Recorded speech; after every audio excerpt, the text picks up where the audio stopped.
A very good afternoon. You're watching Lunchtime News on TV1. For the News First team, I'm Yuki Pasha. Let's start off with a look at your headlines. Police opens fire at an SUV that did not heed to police orders in Kilinochchi. Landslide warning issued to several areas in Badulla. Accepting of complaints by the Presidential Commission appointed regarding the April 21st attacks concludes.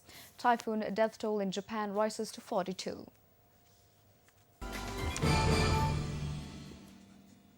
In your lead story for this afternoon, police had opened fire at an SUV carrying excise officials for failing to comply with an order to stop in Aravial Nagar in Kilinochchi.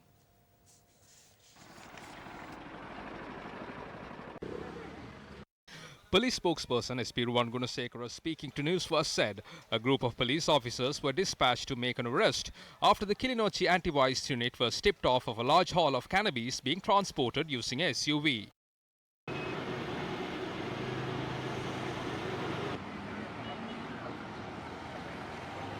When police officers had attempted to stop the suspicious jeep, it had continued to move forward without stopping. The police spokesperson said police officers had then opened fire at the SUV and one of them was injured. He was immediately rushed to the Kilinochchi hospital. It was later revealed those travelling in the SUV were personnel attached to Kapadigolava Excise Division and the injured man was their informant. In your weather update, the landslide warning issued to 3 divisional secretariat areas in the Badulla district last evening is still in effect. The Assistant Director of the Disaster Management Centre, Pradeep Kodipili, said the landslide warning has been issued to the Haldamulla, Alla and Passara divisional secretariat areas. For the moment that the road being inundated at Iblankuluma or Melarolu, as per the some kind of the bridge is also flowing with the water, and so alternative ways has to be taken, and also drivers can directed for the alternative ways in that particular area, Melaro. And landslide warning still not been lifted in Badulla district, especially in Haldamulla, Passara and the Alla area. So people need to pay a lot of attention over the possibility of landslide if rain continues in the next 24 time. So the important thing is the signs of the landslide. If any signs of the landslide being observed, they need to move from the these locations. All the district management units been deployed. So strong winds gone over Kobayashi district. Around 15 houses partially damaged. Still the house numbers are being updated. So the compensations and funds will be released after the assessment. And the district disaster management unit and all other officials are coping with the particular situation. The presidential candidate of the Sri Lanka Polajana Peramuna, Gotabaya Rajapaksa, met with the Professional Tutors Association in Colombo yesterday.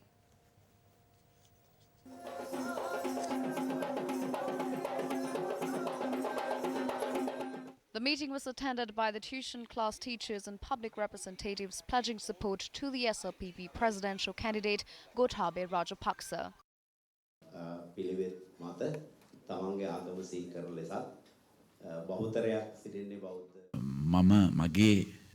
During my presidential tenure, the primary focus would be for education. We are not investing enough for education in comparison to the other countries. When I was Secretary of the Defense, I received a letter stating 800 graduates will be enrolled to my ministry. What am I to do with 800 graduates? Now we cannot at any cost accept providing employment opportunities in this manner.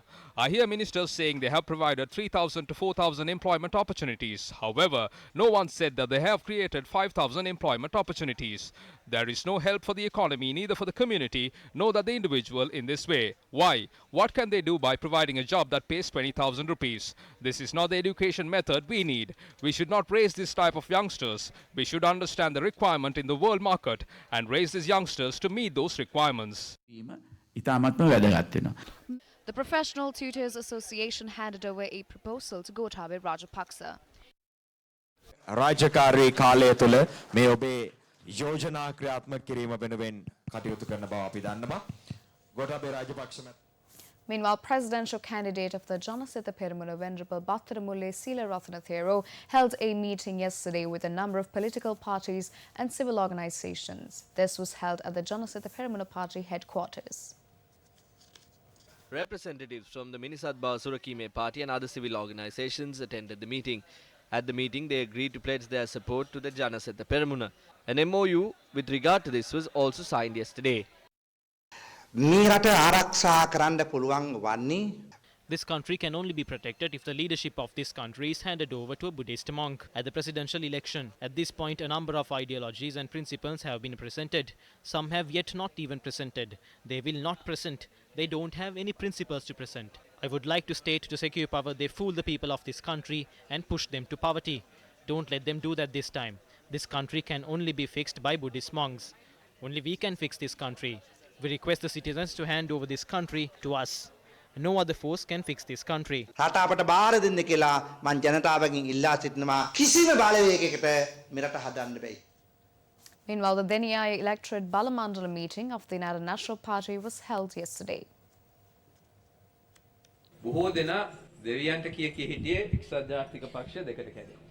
Several were praying that the UNP will be split into two. We were afraid too. I always said, do not panic. The correct decision will be reached at the correct time. As members of the United National Party, we must strengthen the decisions reached by the party. We must now go forward with strength and win the election.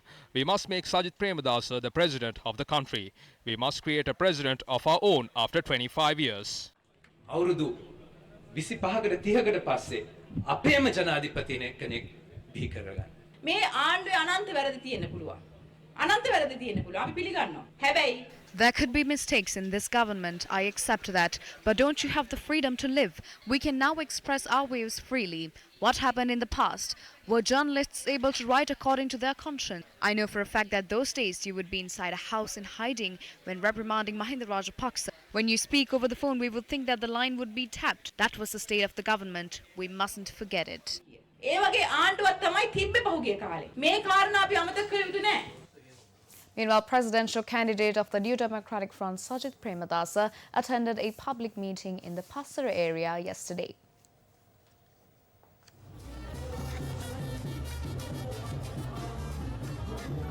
UNP ministers, MPs, local government members and area residents attended the meeting.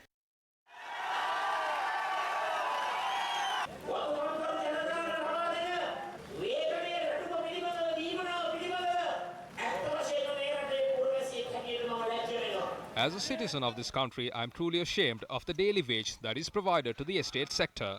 They cannot live off the low income that they receive. How will they feed their families with this low income that they earn? This is a serious concern. I promise the people of the estate sector, you will become my responsibility. I state this with responsibility.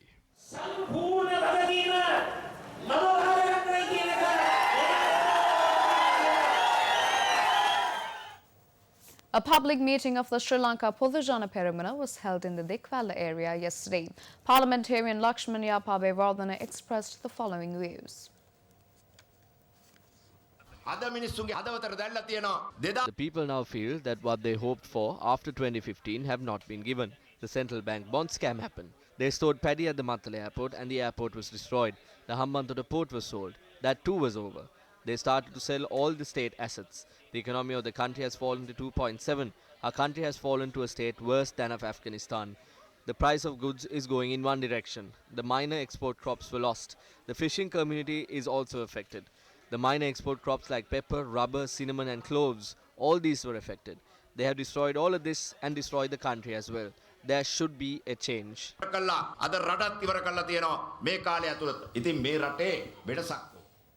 Finally, in local news, the Presidential Commission appointed to investigate and take action with regards to the April 21st attacks will stop accepting petitions and complaints from the public starting tomorrow. The commission began taking complaints on the 4th of this month. The 5-member commission was appointed by President Maithripala Sirisena on the 22nd of September. And with that, it's a wrap of lunchtime news. For the News First team, I'm Yuki Pasha. Take care and good day.